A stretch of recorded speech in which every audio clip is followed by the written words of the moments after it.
Hello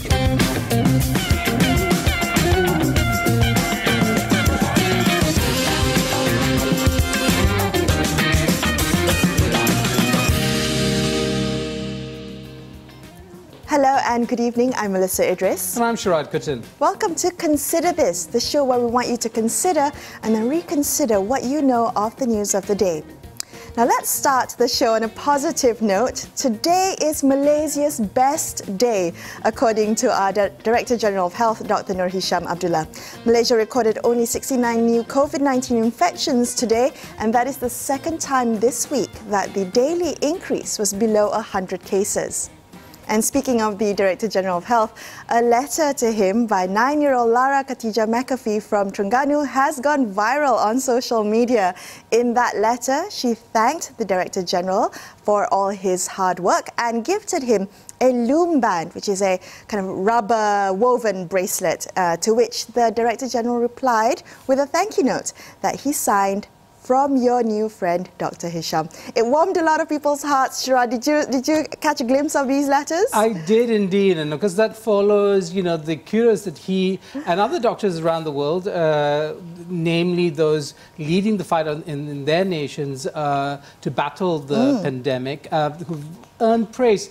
Praise coming from a Chinese television station rebranded. I didn't actually recognize the name of the station, Melissa, initially, because apparently it's a rebranded name for CCTV. That's right. So China Global TV Network had named Dr. Hisham as one of the top 3 doctors in the world for his approach in handling the COVID-19 pandemic. So earning praise all over the world, and also from Terengganu, from Lara. I do have to say, though, the photos of the letters from Lara and from Dr. Hisham have been going viral on social media, but don't forward them on if you see that her contact details on the letter have not been redacted. Something to take note before you forward, pass on this heartwarming message, to be mindful that this is a child's contact details and her address. So to redact that before you pass it on. Yeah, because the other thing is, and there's not so much rancor, but I mean there are concerns of the need to, in fact, heap praise on a single person. Yes. To turn, to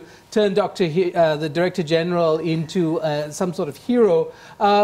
There, of course, he himself was very quick to share the limelight with others in his team. He called it a team. He called it a team effort. So I guess he true to form, coming across as a rather modest man without rancor, something that often is missing in many politicians and leaders in Malaysia. So this is the man who seemed to have, won the hearts of Malaysians for being quite modest and frank. But I agree with you. I think that often in times of crisis, we do look for leadership. We do want to kind of look for a hero type figure, and just to be wary not for us to be too quick to do that.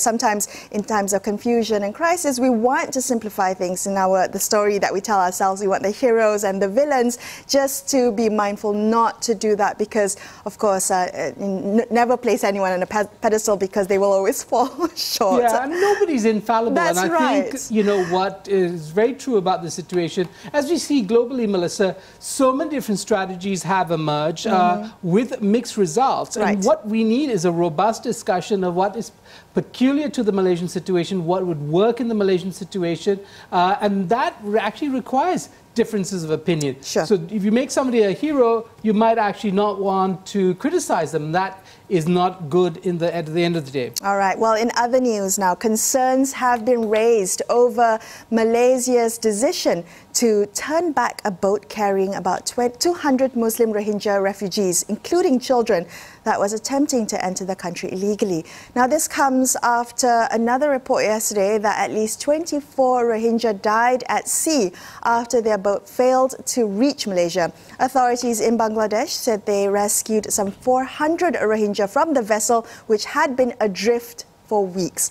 A Reuters report had quoted an official as saying they were at sea for about 2 months and were starving. Yeah, so there are conflicting reports about how the Malaysian authorities conducted themselves, whether they actually had supplied these refugees with food before pushing them away. Nevertheless, there is this, I think, a very difficult conversation that now is going to happen. When there was, in fact, some resistance to us and the generosity that the Malaysian government and authorities showed, and in fact the Malaysian public showed to refugees and the Rohingya in particular.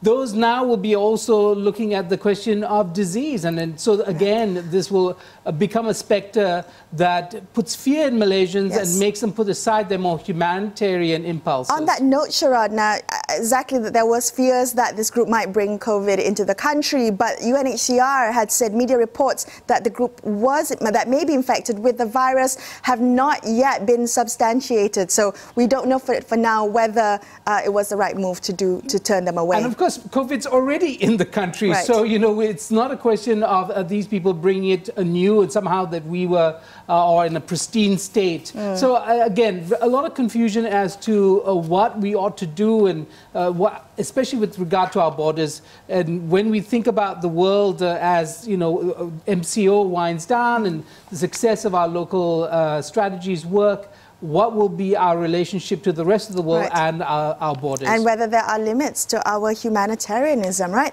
Okay, well, we'd also like to take note tonight of the changes in top posts in government agencies recently. Bursa Malaysia announced today that Tan Sri Abdul Wahid Omar will be its next non-executive chairman. This following the retirement of Dato' Shirin Muhyiddin. Shirin will be stepping down from her role at the end of the month, and Wahid's appointment will take effect on May 1st. Because, Melissa, some questions raised about the initial statement that was made regarding her, as you put, retirement, aspersions perhaps cast on her integrity and so on and so forth. And then, and in an exchange, if we look at some of the media, the Edge reporting some of this and raising questions, I think it's something worth noting. Again, behind the scenes, beyond the COVID story, many other Malaysian stories are happening and unfolding.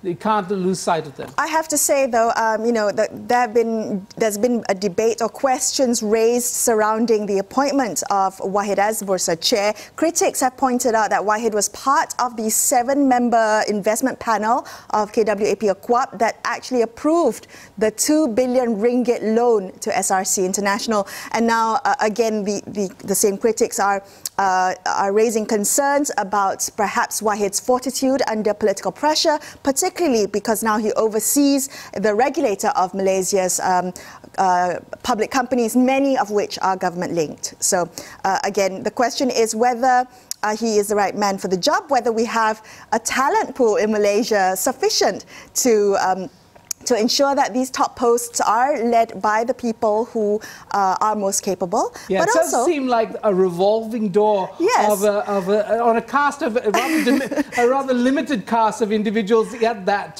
revolving door. How are we doing in terms of diversity? And that's the question we need to keep the government accountable. Is this a diverse leadership that we're seeing of government agencies? And because, the loss of women at top posts at GLCs and such, also a worrying trend. Yes, that's right. Okay, we're going to take a quick break, and after this, we're going to take a look at how to reinvent supply chains for a post-COVID-19 world. Stay tuned to consider this.